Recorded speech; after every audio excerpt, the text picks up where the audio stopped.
Pastor, you might ask. What did this rich man do, this farmer, that was so terrible? I mean, after all, you told us last week that if we pray for a good crop, we ought to get out there with a hoe, didn't you? Yeah, I guess I did, didn't I? But what the farmer did that was so terrible was forgot one of the other rules of discipleship. Don't let the things you own you. That's what he did wrong. What can I do, he said. I don't have a place large enough to keep all this stuff. What am I going to do? I'll tear down my barns, I'll build bigger barns, and I'll put all my stuff in those barns, and then I'll just sit back and take it easy for the rest of my life. Well, so far so good. It makes sense to store the grain for another season and keep your goods dry and safe. You may remember that TV ad some years ago. They were selling those big buckets, the plastic buckets that you store stuff in. And there's this family in this house. I mean, it just had junk piled everywhere. And they said, what are we going to do with all this stuff? What are we going to do? And they go out and they buy a bunch of these buckets and they put all the things in the buckets and they stack them up nice and neatly. And they look around and they say, look at all this space. We got to go buy more stuff. That's the tyranny of things. When our possessions take over our lives, and we're so busy keeping and caring and protecting, we don't have time to enjoy life. We become so fearful of losing them, sometimes we're afraid of using them. How many of us have something, maybe some kind of old family heirloom that's been around forever, and it is so precious that we keep it, but we might look at it once in a while, but we never use it.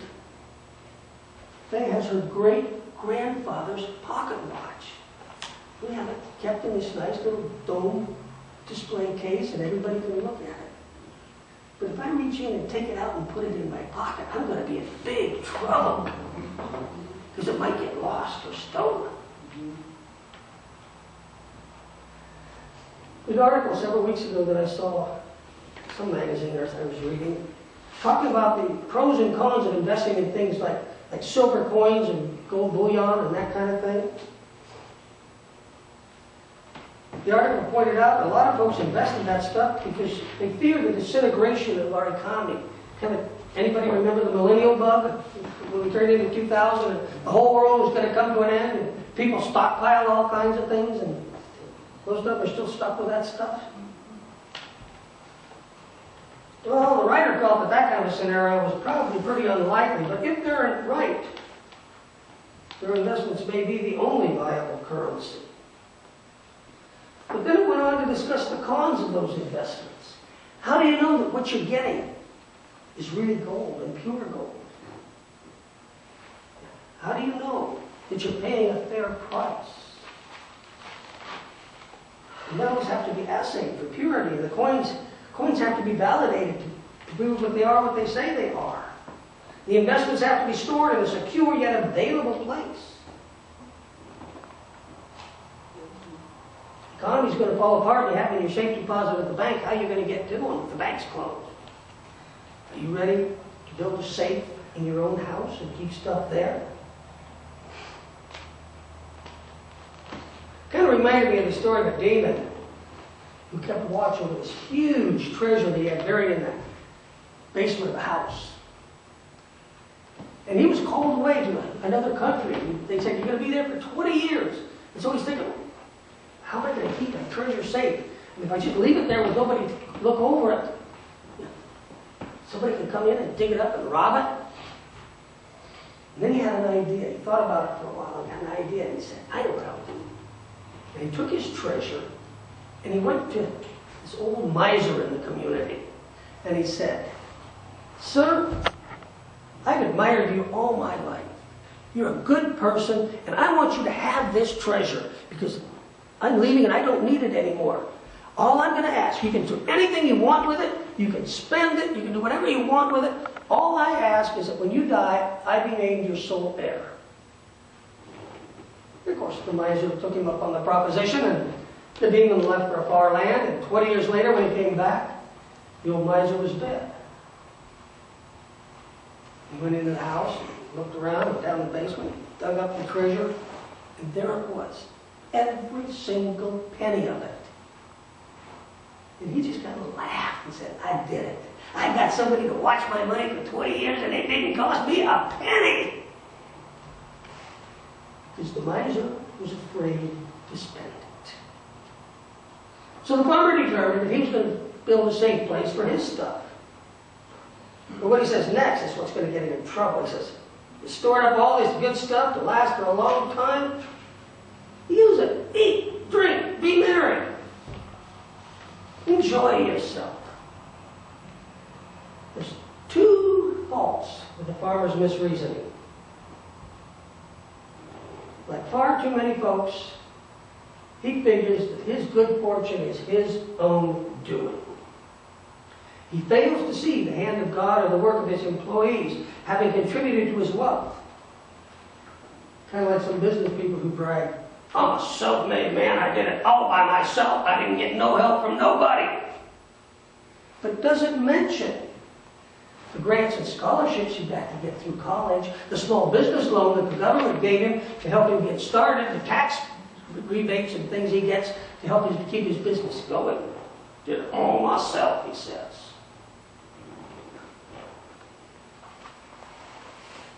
Like the businessman who fails to recognize that help, the farmer left God out of the equation.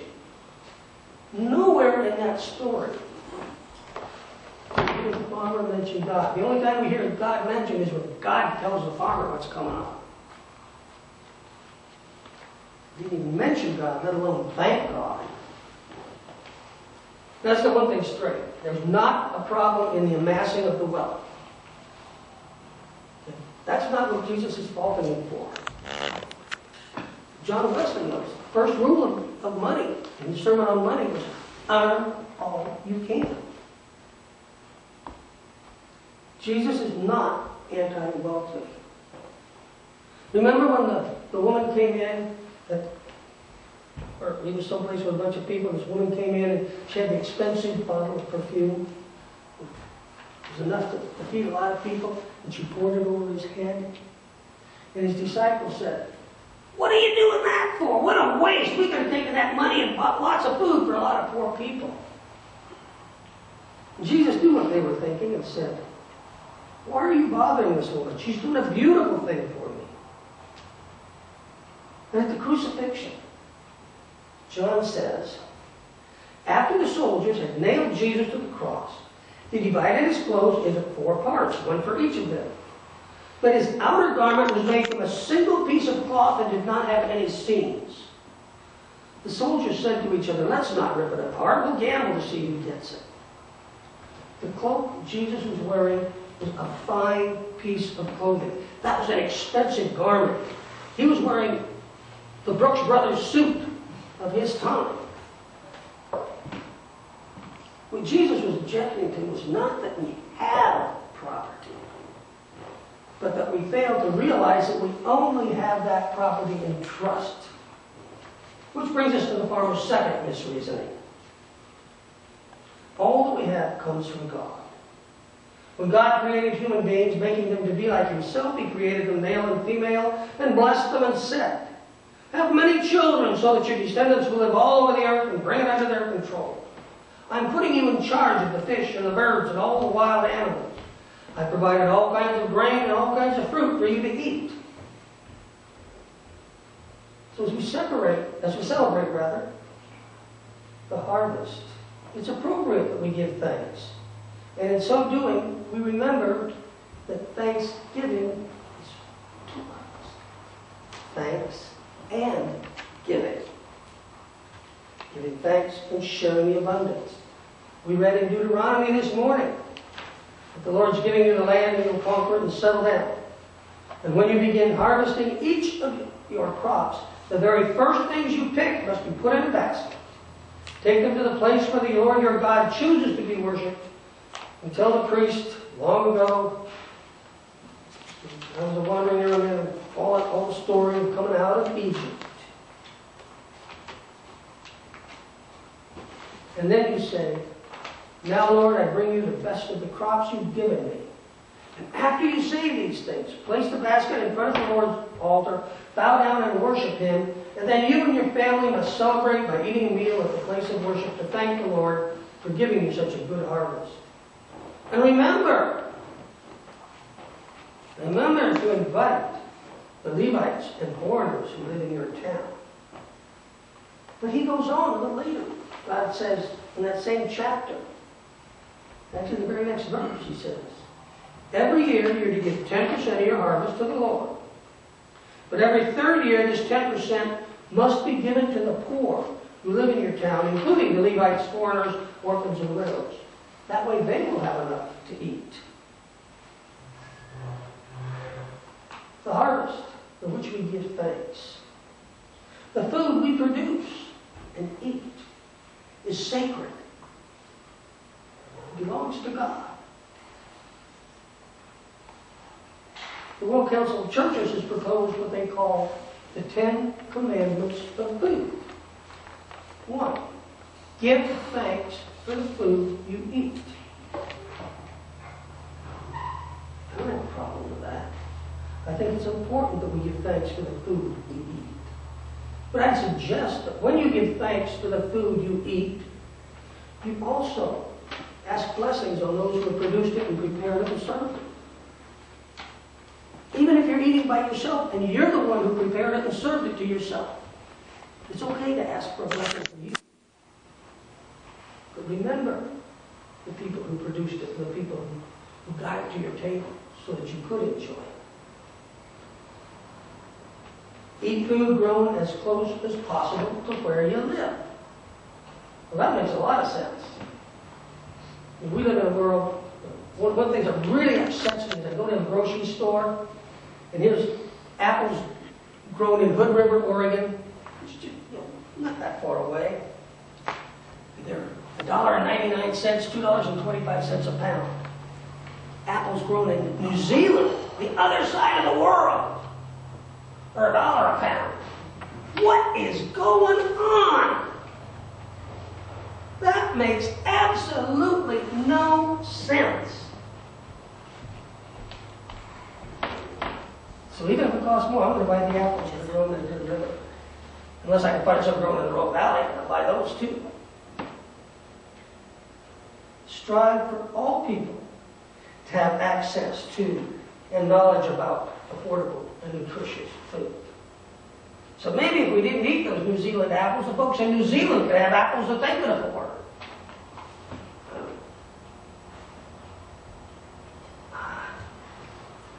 Okay, here's where, at my own level, I'm going from preaching to method. Eat mindfully and in moderation. Am I the only one here who tends to put too many calories into my body on any given day? Am I the only one here that puts a bowl of peanuts by my TV share, and before the World Series game is over, they're gone and I'm on the second or third bowl? That one hurts. Mindfully and in moderation. Another one that hurts. Don't waste food.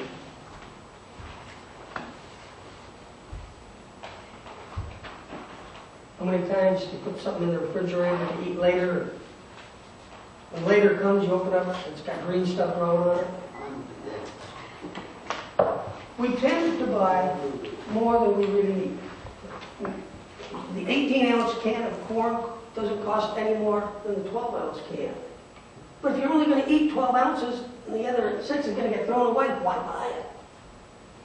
You're just wasting it. Be grateful to those who grow and prepare food at your table. Like I said earlier, you give thanks. Give thanks to the people who produce the food. Every now and then, Don and John, right?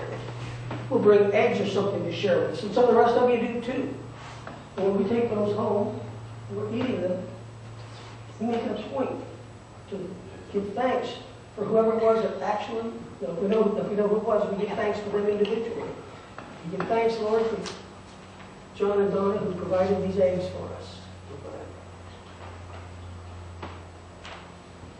Support fair wages for farm workers and food workers.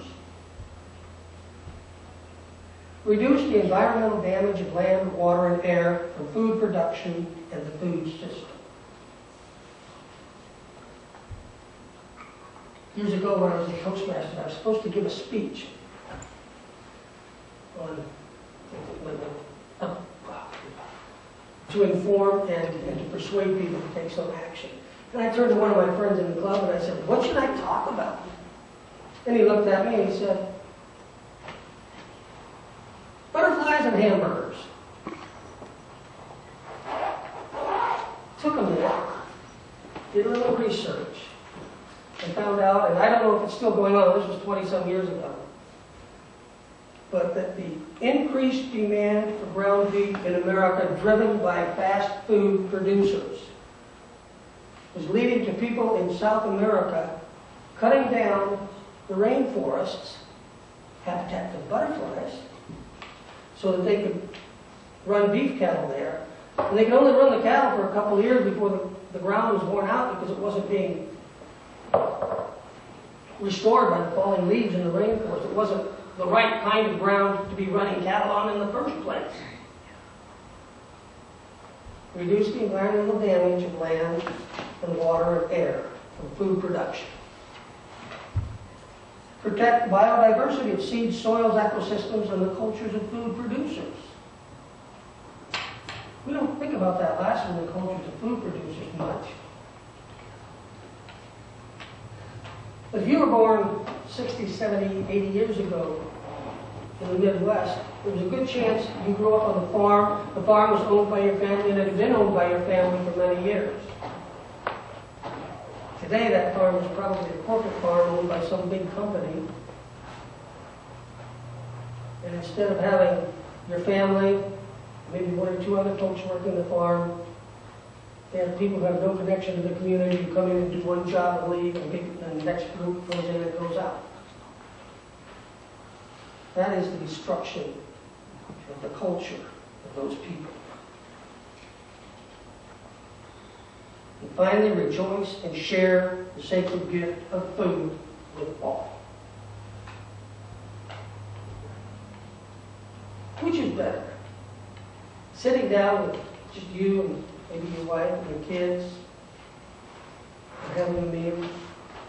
Or sitting down at a full table with your wife and your kids and some of your friends and the folks across the street, you know, and maybe your granddaughter's girlfriend, or whoever happens to be there. And Libby was in an automobile accident in the Silverton area when we lived there.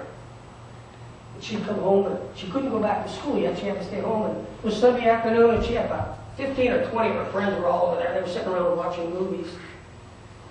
And they said, "We gotta get rid of these kids. We're gonna eat." So I said, "Libby, tell the kids it's time for them to go home." So what does Libby do? She says, "Who's staying for dinner?" We had one of those little 2-pound turkey roasts, a salad, and a can of beans.